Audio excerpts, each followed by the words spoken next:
Hi guys, thanks for tuning in and thank you for your subscriptions and your views and your comments on my YouTube channels. It's really greatly appreciated. Today we're looking at multiplying matrices. Here I've got matrix A with elements 1, 3, 2 and 4, matrix B with corresponding elements 2, 3, 3, 4, negative 1, negative 2, 0 and 1. When we had a look at the order of the matrix from our previous session, we can say that the order of this matrix, remember, we always say the row first and then followed by the column. Okay, in this instance it's 1 by, so there's one row and there's a total of 4 columns. Okay. In this instance, matrix B, we have 4 rows across there. Okay, so we've got row 1, row 2, row 3, and row 4. So we've got 4 rows, and we've got 1 column, and we've got 2 columns. So we've actually got 4 by 2. Okay, so the matrix order for matrix A is 1 by 4, and the matrix order for matrix B is 4 by 2. What I wanted to go through today is go through just a few examples of multiplying A with B. So, for example, A dot B, or A times B, is equal to, let's go through and work it out. Firstly, let's have a look at their matrix order. We said A has a matrix order of 1 by 4, and we're going to multiply it with B, which has a matrix order of 4 by 2. And remember from our previous session of matrices, these two numbers have to be the same. Okay, so this is the column of matrix A, and this is the row of matrix B. So these two here must be the same. And what I also want to go through is that the final product, or the final order of the matrix, will actually be 1 by 2. And we'll go through and have a look at that. So again, we can multiply this matrix because they're the same. These two are the same numbers. That's really important you understand that. And the final product of the matrix order is 1 by 2.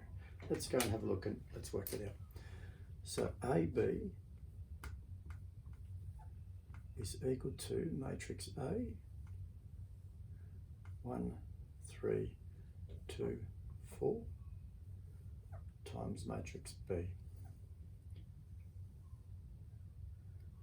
2, 3, 3, 4, minus 1, minus 2, 0, and 1.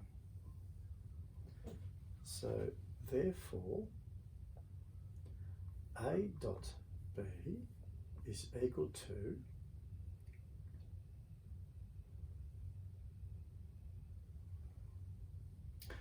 okay, so we're going to multiply the row by the column. Remember, we're always going by multiplying the row by the column.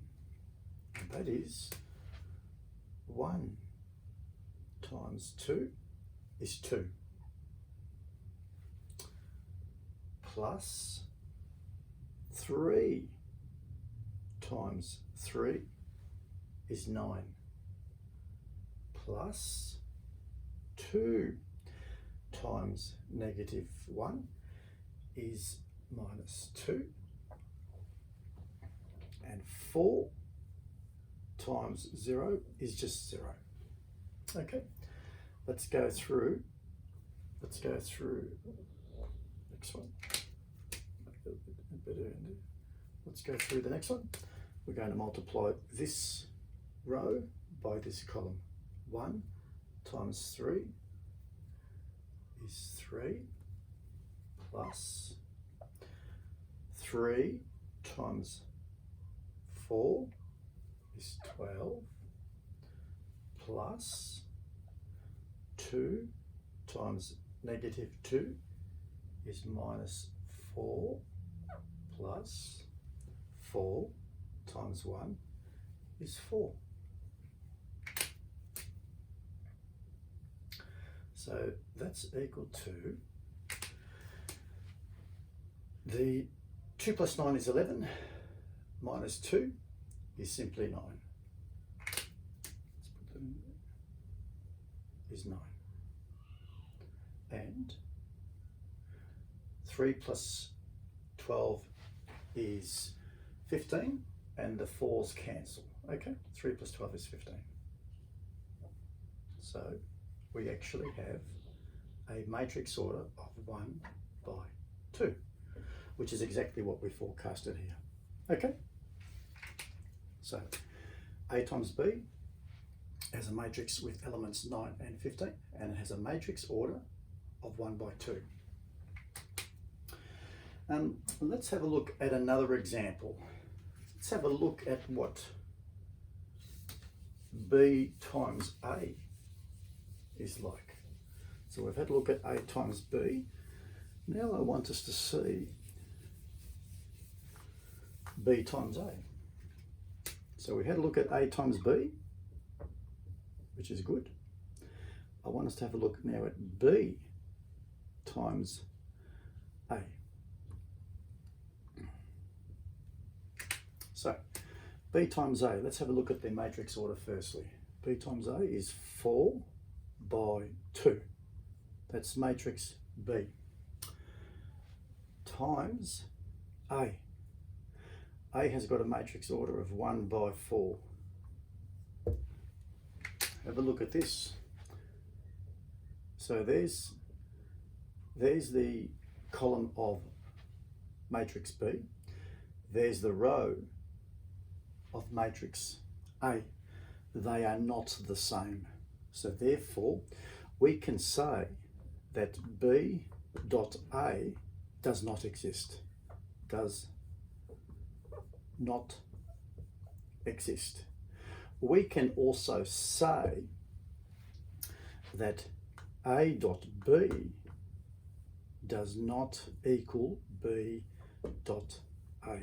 It's very important that you recognise that.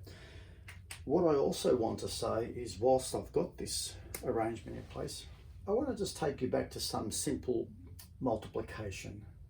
Let's say, for example, if I gave you 3 times 2, well, 3 times 2 does equal 2 times 3. That works. If I gave you 4 times 3, sorry, I'll make that better. Make that a bit better.